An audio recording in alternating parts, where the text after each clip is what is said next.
What's up, everybody? Falcor here.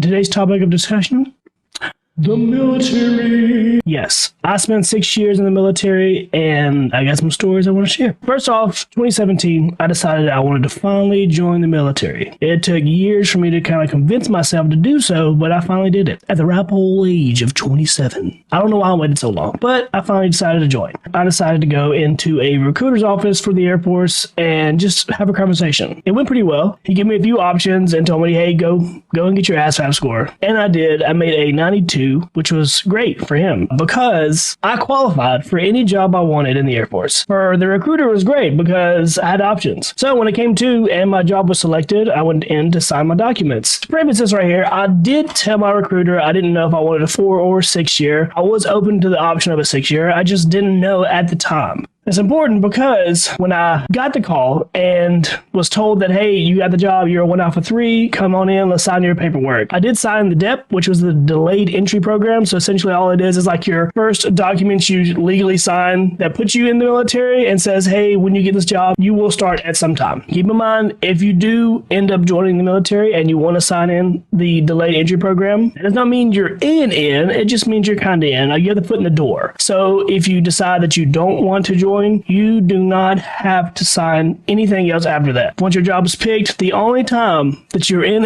is when you are on the bus and you ride to whatever base you're going to train at, which for Air Force is going to be Lackland Air Force Base. All right, so that being said, 4 or 6 year commitment. That's all I knew. When I got the call and came in to sign my paperwork, I was signing all my documents, and I remember at one point I looked at the very bottom and it said 6 year commitment. So I asked my recruiter, I said, hey, do I have to do a 6 year agreement? I wasn't sure if I was going to do it or not, and he, of course, said yes. 1 out of 3 is a flying job, and you have to have a 6 year agreement. I'm like, okay, I'll do that. Sure. If I have to do it, whatever. I'm already here, sign the documents. And then I went to MEPS. And at MEPS, you sign more documents. And there's a moment when you're there where you are asked a question. If you're a 4 year agreement, do you want to swap and do a 6 year? And I thought, hey, this is a time where I can probably ask a question. So I called the guy over to me. I said, hey, I don't want to do a 6 year agreement. I kind of want to do a 4 year agreement. Am I allowed to change? That was my mistake, was asking, not telling him. I asked the guy, I said, hey, can I change to a 4 year? And he looks down and all he sees is 1 alpha. That's it. That's all he needed. And he said, oh, yeah, you're a flyer. So, yeah, you have to do a 6 year agreement. So, of course, I trusted everybody. You're supposed to trust your recruiter, right? You're supposed to trust the guy at MEPS. So, that was it. I was a 6 year agreement, and I was getting shipped off. Around week 5, I believe it is, you go to this meeting, I guess it is, or it's more training. It's for your specific job. So you're going to meet other people that have your job. I got to meet 2 people that had the same job as me. And I was like, oh, cool. I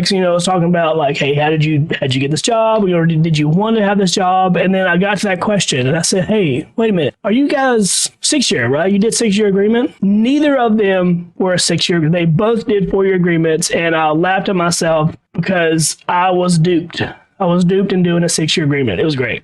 Did it hurt me in the end? No. I was in a better position, I would say, to do the 6 year. I'm glad that I did the 6 year. I got a lot of experience. I was able to get BTZ, below the zone, got staff, my first testing period. So all is well in the end. But the question of the day, do you trust your recruiters? More so, yes. Just to understand that recruiters do indeed have a quota that they have to meet. That quota means a lot when it comes to their, promotion times.